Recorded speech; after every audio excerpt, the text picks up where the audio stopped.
foofu ca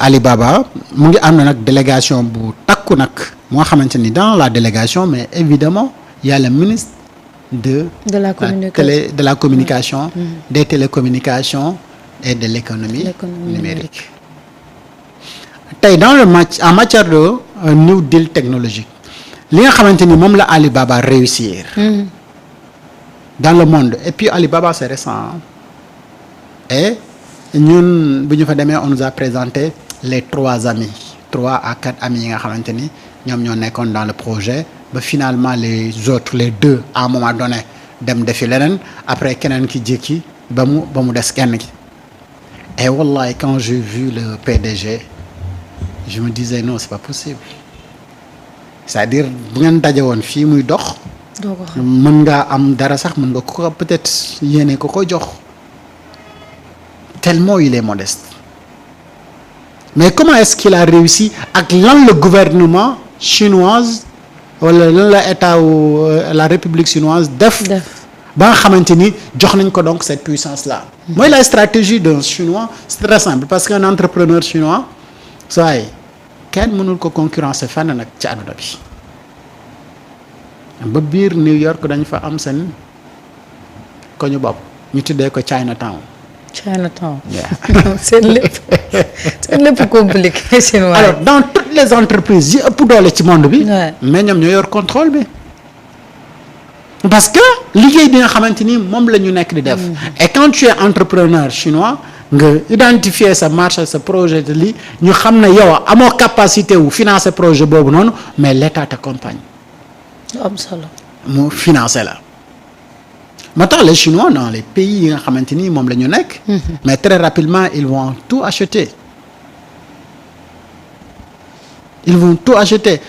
alors tey bu fekkee ne ñun on a un état bu nga xamante ni dafa dem te di identifier secteurs yi nga xamante ni mooy les secteurs clés pour le développement le premier ministre di accompagner ànd ak ay délégation di visiter mais également di laaj yan accord la ñu mën a am ba nga xamante ni dinañ ci mën a am liggéey et Alibaba xam nga ne amul dépôt fii Alibaba dépôt yi mu am en Afrique c'est en Éthiopie c'est en dëkku waa ji nu mu tudd le président Paul Kagame Kigali am na fa dépôt Rwanda et entre autres pays yi nga xamante ni sont en Afrique de lii mais en Afrique de l'Ouest le Sénégal par exemple amuñu fi dépôt parce que boo xoolee la Chine bu fekkee ne day dugg Sénégal en Afrique Éthiopie moom mooy premier point bi nga xamante ni fa lay jaar donc il y a beaucoup de choses yu nga xamante ni en réalité Chine daf ko def en Éthiopie alors ñun de fi ñu toll en Afrique et surtout position bi nga xamante ni moom la ñu am en Afrique de l'Ouest ça doit être benn avantage bu nga xamante ni on peut l'utiliser avec la Chine qu'on travaille ci li nga xamante ni moom la ñu mën a am et New Deal technologie bi nga xamante ni ñun moom la ñu jàpp ne si la ñu war a mën a jaar pour am souveraineté numérique mais là c'est un travail fondamental bu nga xamante ni acharné également bu ñu ci war a mën a def mais tey bu ñu gisee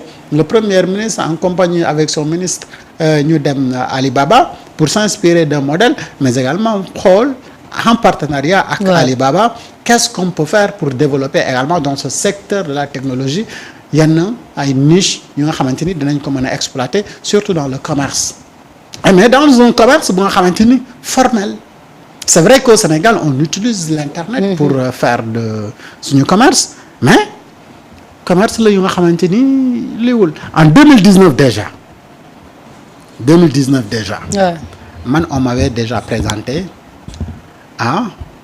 Xonzu radio télévision mooy dëkk bi Ousmane Sonko nekk nii ñu présenté ma un journal via les IA te ni aujourd'hui monde bi mu ngi jëm foofu mooy très bientôt le journal ne sera plus présenté par une personne physique mais plutôt benn robot et donc il était ci développement très avancé ci IA et xam nga li nit ñi xamul mooy que ni les IA les gens ont parlé des IA depuis 1800 et quelques ans c'est pas aujourd'hui parce que pour la première fois Google parlait de IA c'était en 1859 ils pensaient déjà si intelligence artificielle tey la ñu door a toog ñu gis à travers benn vidéo bu IA def waa ji mu ne Diomaye mooy Sonko mooy Diomaye yéen kulunaa yi gars yi door a xool naan est-ce que chinois la wala du chinois fekk na c'est à travers l'intelligence artificielle et déjà moi en 2019 on me l'avait présenté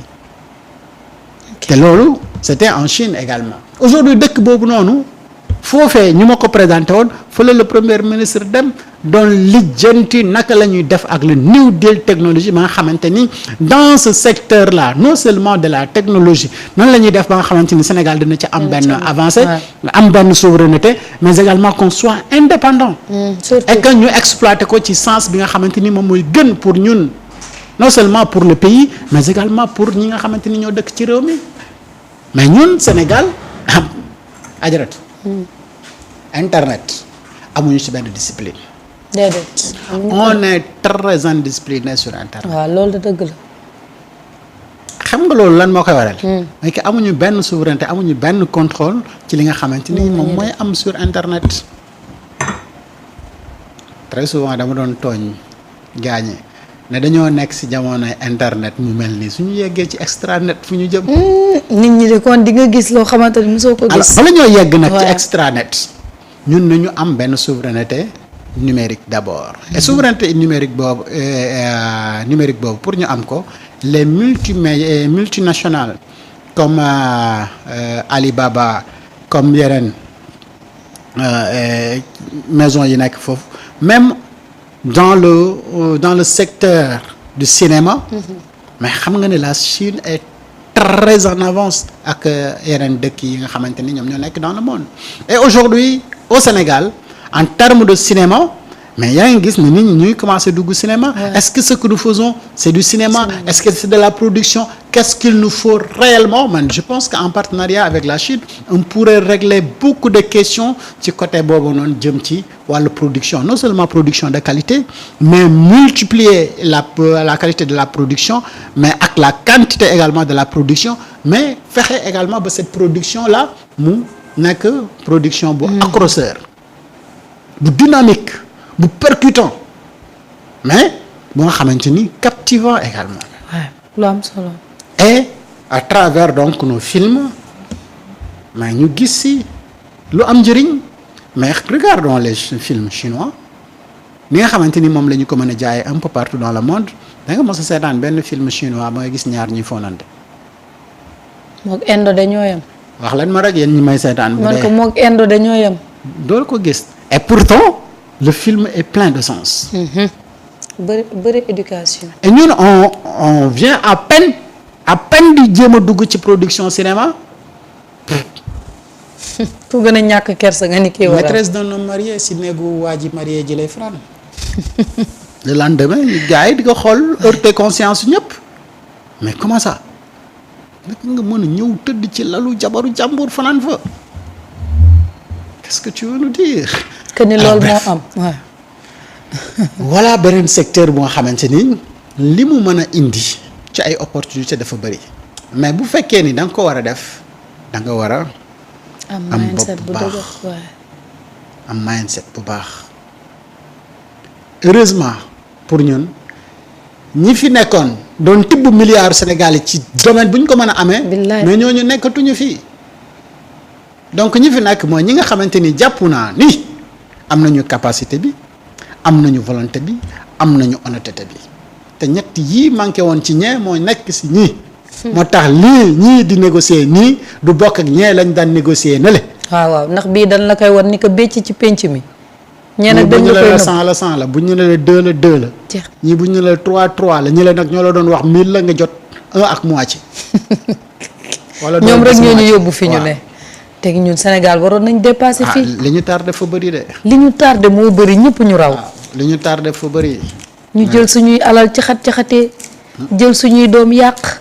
ñii ñu ñàkk loo leen espoir. ñeme ko wax. ñii li ñu def lépp bëri na de. yal na leen yàlla fay li ñu def. kon de lu métti la leen di fay. ndax lu métti lañ ñu def ñii bu leen yàlla fay li ñu def ci jamono ji ñu ñuy wax ay Linguère amul hôpital xaw ma Linguère xaw ma fu mu tudd. Vélingara amul hôpital.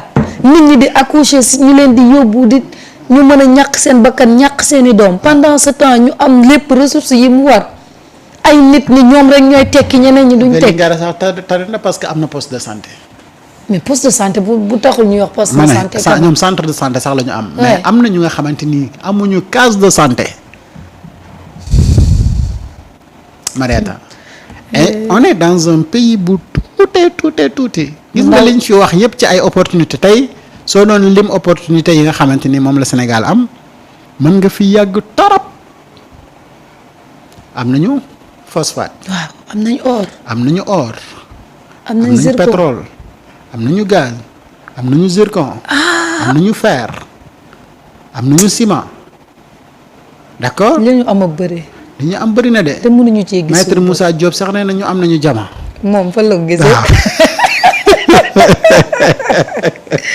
wala jama bi waa côté boobu ñoo koy gas di denc. maa ngi koy nuyu. maître Moussa Diop soo nee am nañu jama. alors toutes ces opportunités là. c'est grave mais Marieta am nañu ko. mais lan moo ñu manqué woon ba mënuñu woon développer ce pays là. donc il a fallu ñu xaar pour Ousmane Sonko ñëw pour montrer vrai yoon bi nga xamante ni moom la ñu c'est-à-dire aujourd'hui ce qui se passe boo koy xool ak le voyage de Ousmane Sonko là da nga naan kanam Sénégal bi mu existé ba léegi mosul xam ne Chine moo ngi fi. wallaay man moo tax man lay laaj sax ñii kon lan lañ doon liggéey.